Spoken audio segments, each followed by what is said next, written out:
ازيكم يا جماعة؟ عاملين ايه؟ يا رب تكونوا كويسين وفي احسن حال. انا اسمي سما. لو انتوا اول مرة تشوفوني بتمنى ان الفيديو ده يعجبكم وتستفادوا منه بجد وتتفرجوا على بقية الفيديوز وتعجبكم. بصوا، النهاردة انا عايزة اتكلم في 10 حاجات، او يعني ممكن يزيدوا واحدة ينقصوا واحدة يزيدوا اتنين كده يعني.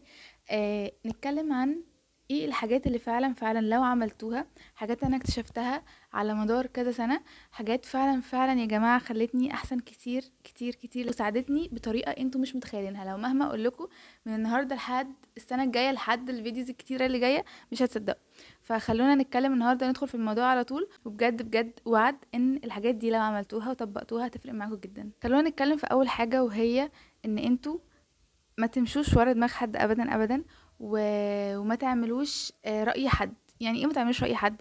يعني مثلا ما تكونش انتوا ما عندكوش اهداف، او ما عندكوش يعني اي حاجه انتوا عايزينها، مجرد بس ان مثلا ماما قالت كذا او بابا قال كذا، او مش لازم بابا وماما، صحابي، اي حد قال اي حاجه، تكون يعني انتوا مش عارفين تعيشوا حياتكم غير لما الحد ده يقول لكم عليها. انتوا فاهمين قصدي؟ يعني كل ما تتفرجوا على فيديوز او اي حاجه تكون ارائكم كلها من الحاجه اللي انتوا بتتفرجوا عليها، ما يكونش انتوا ليكوا رأي شخصي. لان بجد يعني لو مشيتوا على دماغ حد انتوا مش هيبقى عندكم شخصية خالص، ومش هتعرفوا تاخدوا القرار ابدا ابدا في حياتكم. ومهما كبرتوا يعني ما تفتكروش مثلا ان الموضوع ده عشان لو مثلا انتوا كان سنكم صغير، ما تفتكروش ان انتوا كده ولما تكبروا هتبقوا تمام. لا، بجد الشخصية بتبقى باينة من وهي صغيرة جدا، من وهي طفلة. فانتوا اوعوا تفتكروا ان انتوا لما تكبروا بقى هتبقوا تمام ومع نفسكم وعارفين تاخدوا قرارات وكده. ابدا، ده مش هيحصل ابدا والله. فبجد خدوا قراراتكم بنفسكم، وتحملوا نتيجتها. يعني مثلا ما تبقوش خايفين ان انتوا لو خدتوا القرار ده هيبقى صح ليكوا او لا، مش مشكلة. لو القرار غلط، لو رأيكوا غلط، مش مشكلة. المهم ان انتوا تاخدوه عشان فعلا تتعلموا منه. تاني حاجة بقى، وهي حاجة مهمة قوي، ان انتوا لو عندكم يعني اصحابكم لو مش نفس اهدافكم، هيحصل بجد حاجه من الاتنين: يا اما انتوا هتمشوا على اهدافهم، يا اما هتنسوا اهدافكم خالص، ولا هتمشوا على اهدافهم ولا اهدافكم ولا اي حاجه، ومفيش اي حاجه هتحصل. فدايما دايما خلوا الناس اللي حواليكم ناس يكون عندها نفس اهدافكم، ناس يكون عندها نفس طموحاتكم. يعني لو انت مثلا بنوته وانت عايزه تعملي مثلا، نقول ايه، انت عايزه تحققي حاجات كتير قوي، وعايزه تسافري، وعايزه تروحي، وعايزه تيجي، والناس كلهم اللي حواليكي شايفين ان لا، هم عايزين يتخطبوا وعايزين يتجوزوا ويعملوا اسره. مش بقول ان ده غلط ابدا ابدا ابدا، بقول ان كل واحد ليه هدفه. في ناس ممكن تبقى عايزه العكس. ايا كان، سواء انت عايزه تعملي اسره او بيت، اعملي ده وركزي في ده، وخلي محيطك كده. بس بجد يا جماعه شوفوا انتوا حابين ايه. مش بتكلم معنى كده ان ده غلط ولا ده مش غلط. طبعا كل واحد ليه تفضيلات شخصيه، ولو انتوا جيتوا سالتوني مثلا تفضيلاتي ايه، فانا هبقى بفضل ان انا اشتغل الاول واعمل كارير وكده، وبعد كده اي حاجه تانية تيجي. بس بجد خلوا دايما الناس عندهم نفس اهدافكم. مش هقولكوا غيروهم، عادي، هما ممكن يبقوا صحابكم كل حاجه، بس حاولوا تفصلوا جدا جدا جدا. يعني حاولوا دايما يكون عندكم كده حاجه بتفصل، اللي هو انتوا احنا اصحاب بكل حاجه، بس لما نيجي نتكلم في الموضوع ده ما تخلوش يأثروا عليكم ابدا يا جماعه، ابدا. لان انتوا غصب عنكم هتلاقوا ان التأثير جاي عليكم غصب عنكم. فدايما حاولوا افتكروا، وحاولوا دايما يعني دخلوا حياتكم ناس عندهم نفس الأهداف. تالت حاجة، وهي حاجة مرتبطة بيها شوية، وهي خلي عندكم دايما بلان في حياتكم، خطة واضحة أو هدف واضح انتوا عايزينه. يعني سواء زي ما قلت لكم، لو انتوا عايزين تكونوا عيلة أو كده وأسرة، ماشي. ولو انتوا هدفكم برضو ان انتوا تعملوا شغل وتنجحوا وتسافروا وتروحوا وتيجوا، تمام. شوفوا انتوا عايزين ايه، بس المهم يكون عندكم خطة واضحة ومكتوبة. يعني مثلا انا كسما دايما بحب ان انا اقسم حياتي كده ليفلز، يعني ليفل 1، ليفل 2، ليفل 3، لحد ليفل معين انا عايزاه.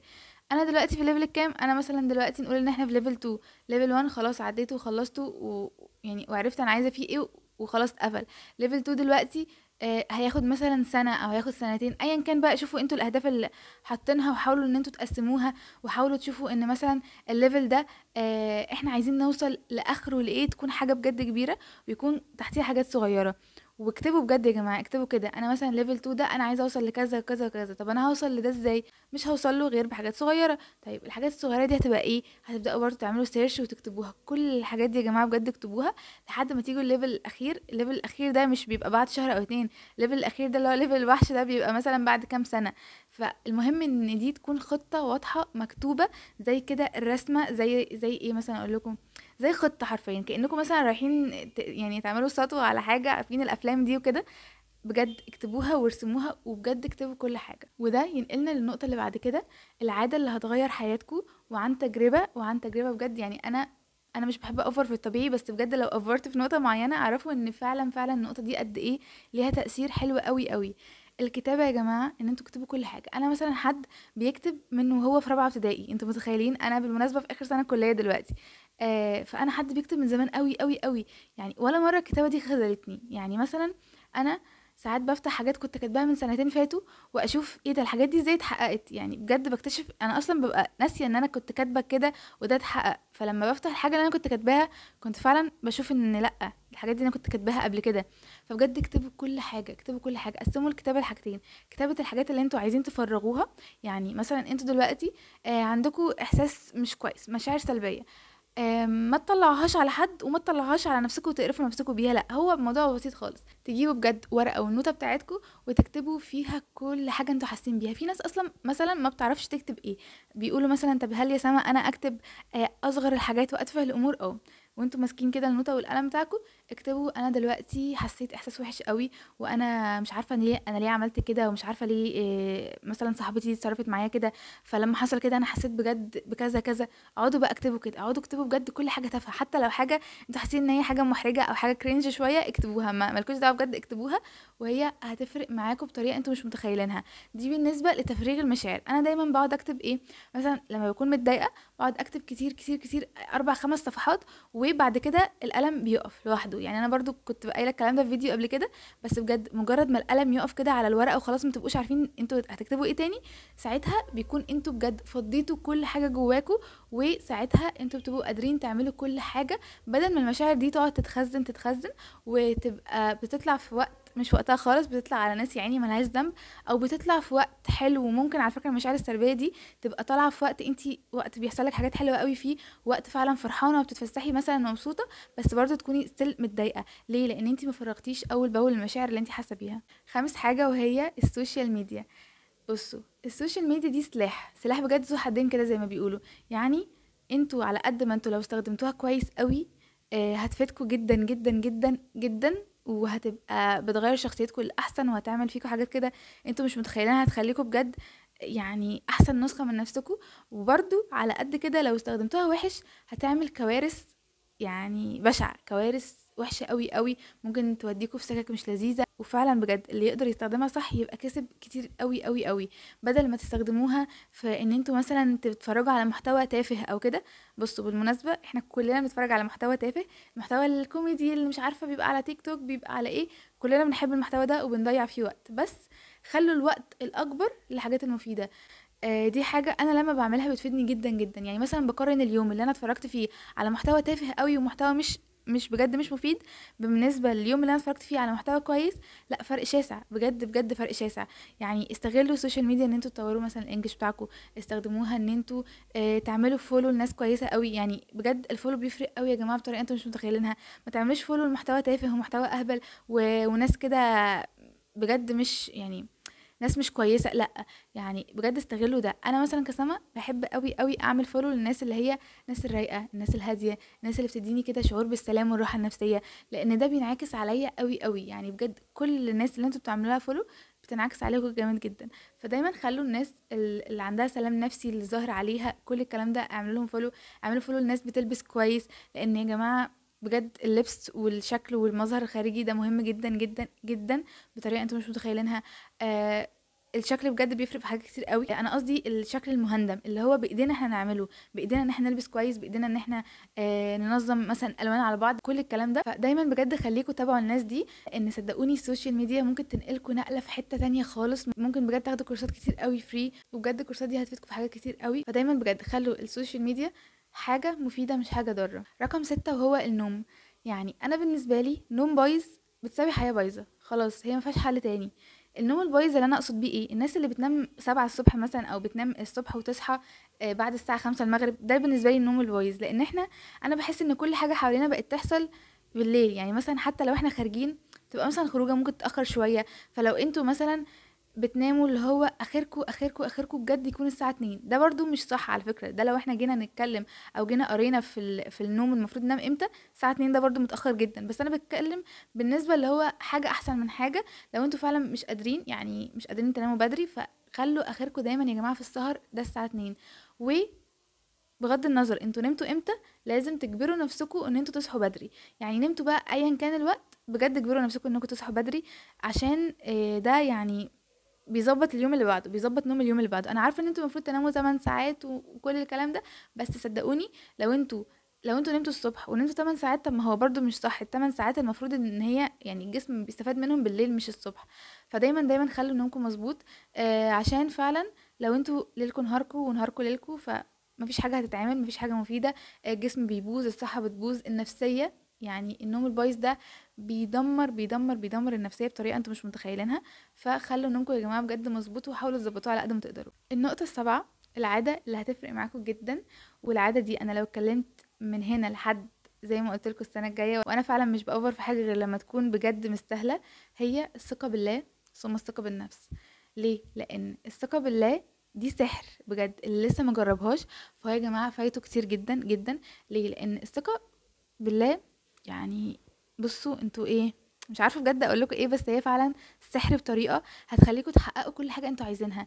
عشان فعلا يعني ربنا دايما عند حسن ظن العبد بيه. فانتوا دايما هتسيئوا الظن بربنا، هيديكوا اللي انتوا ظنتوه بالظبط. انتوا فعلا احسنتوا الظن، ويعني كل حاجه انتوا كده تخيلتوها وقلتوا انا واثق في ربنا ان هو هيحققها لي.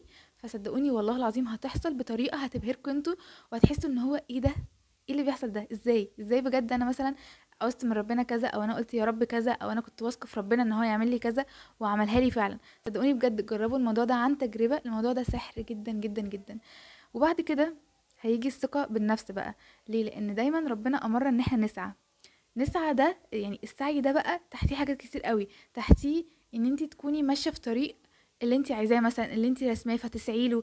السعي ده مش هيجي غير لما تكوني انت واثقة زي ما قلنا في ربنا طبعا الاول، ثم في نفسك.